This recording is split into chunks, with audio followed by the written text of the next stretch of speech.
Welcome to the Enduring Podcast. Today we bring to your attention a conversation with Oula Silvennoinen, a research fellow of the Academy of Finland, docent of European history at the University of Helsinki. Mr. Silvennoinen, how do you assess Finland's readiness to face hybrid challenges from Russia, cyber attacks, energy security, etc., that may be a part of Moscow's response to the country's accession to NATO?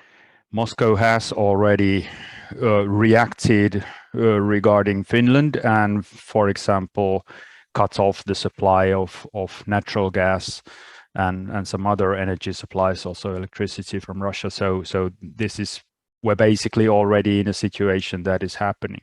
I do think that the Finnish state in general has, during the last years, paid increased attention to energy security and questions of cybersecurity.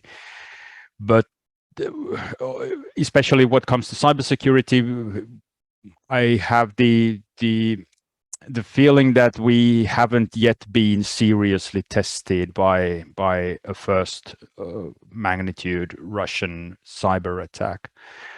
That may be a result of our defenses being in order, but that will be seen in the future. Otherwise, Finland has been taking great strides actually in cutting itself off from dependency on Russian energy supplies. We are working together especially with Estonia and Sweden in that sense to secure Finland's energy security free from Russian imports. I do believe that Russian oil continues to trickle into Finland, but there's been the development, for example, that a new nuclear power unit has come online just this spring in Finland, and that will also increase Finland's own energy reserves and lessen our dependency on anybody else. I do believe that energy-wise, Finland will be secure if we are allowed to work without interference with our partners, especially in the Nordic countries and Estonia. But in the term of cybersecurity, it is to be expected that there will be some kind of demonstration from the Russian side at the latest when Finland's NATO membership becomes a reality. But I don't think Finland is first in line of targets for Russia for several reasons. And what they did with Lithuania and what they have been doing with Estonia have clearly been actions of retaliation for developments that have sometimes been in the realm of domestic policies of those countries. I would also say so that Russia certainly right now is in no position to get itself new enemies. So I would, even though Russia still maintains considerable military strength in the areas bordering Finland, I would still say that the risk of a military type engagement or military type of threat towards Finland is rather remote. Of course, there is a risk of some other kinds of retaliation, but Russia has used those against NATO countries also in the past, especially against Estonia and the other Baltic states. So in that sense, Finland's position still outside the NATO will not significantly alter the situation. I don't think so. Turkey lifted its veto over Finland and Sweden's bid to join NATO after the three nations agreed to protect each other's security, and in a weeks-long drama that tested allied unity. Whether Helsinki may fulfill Turkey's demands, even if some of them contradict the values of Finnish political culture.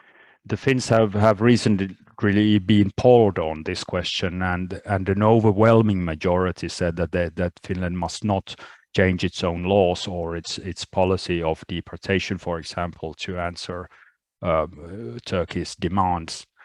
And if you look at the text of the memorandum Finland, Sweden, and Turkey signed, it merely rephrases the policy that Finland has been following already before. that there are actually no outstanding cases of extradition or deportation between Finland and Turkey, so that is a moot point in itself. And Finland has already previously classified, for example, PKK as a terrorist organization and does not support it as a state in any way. So mostly the document is just diplomatic rephrasings of things that have been going on anyway. I have no expectation that Finland would really change its laws or adopt a different standards of extradition or deportation of foreign citizens than we have hitherto followed.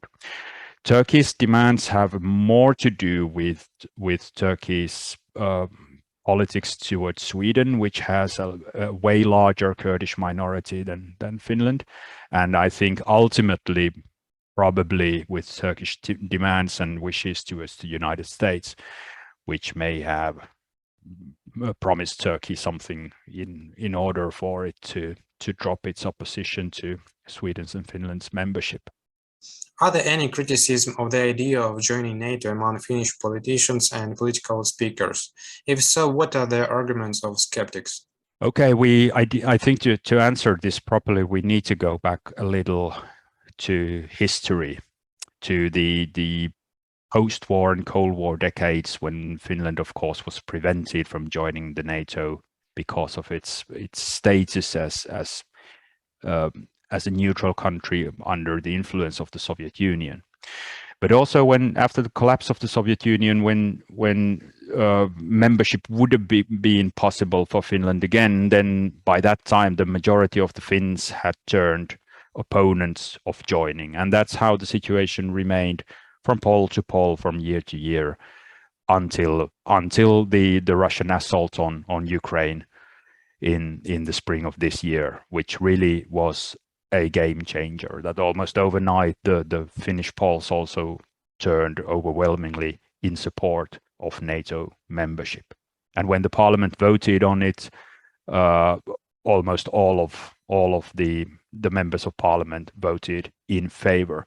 You had some people opposing in the leftist parties and in the far right parties, which is something that is quite expectable. The left and the far right, they oppose NATO membership for different reasons.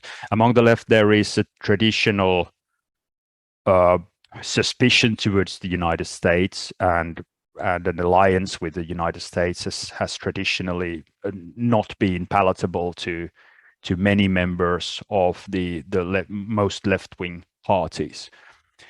The far right, on the other hand, is curiously often pro-Russian in its mindset, and sort of because it's been utilizing and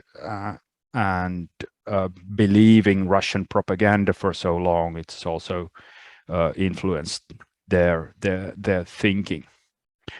But in many cases, also the far right wants to return to some kind of Europe that would consist of independent nation states, and is against of any supranational structures like the European Union or the NATO. But that's where their opposition comes from.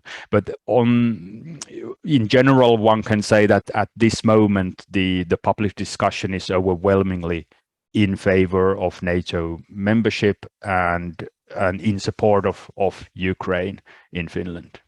Obviously, after joining NATO, Finland will lose its status as a moderator country in the system of relations between Moscow and the West, which was established during the Cold War. Well, you of course always, when you open one door, you close some others, but I do not think it's a terribly credible argument anyway.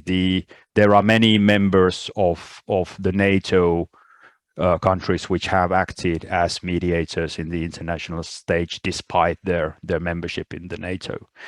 It is merely something that the Russians wish to say to make the Finns somehow scary of losing something something of value, when in reality there was little benefit to Finland for staying outside the NATO, except that, of course, trade with Russia usually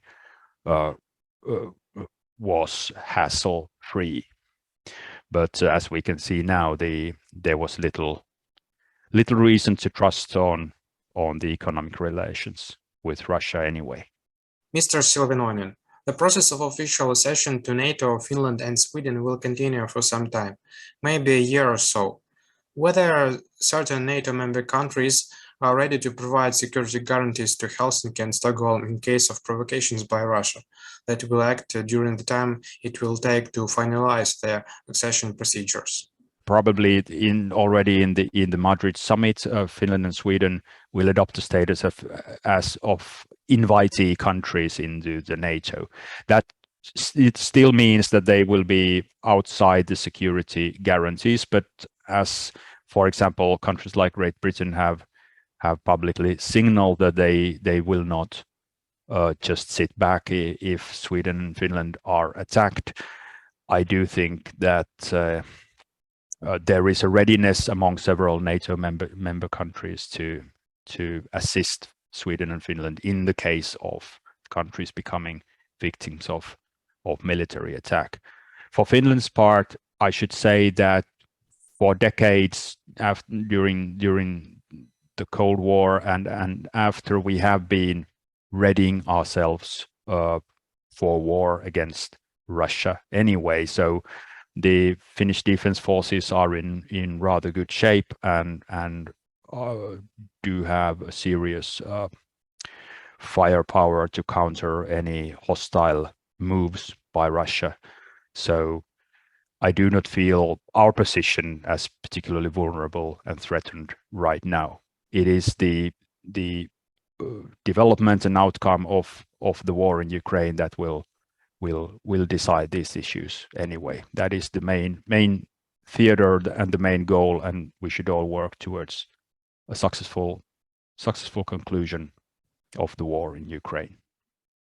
Subscribe here to receive more videos from the new Geopolitics Research Network.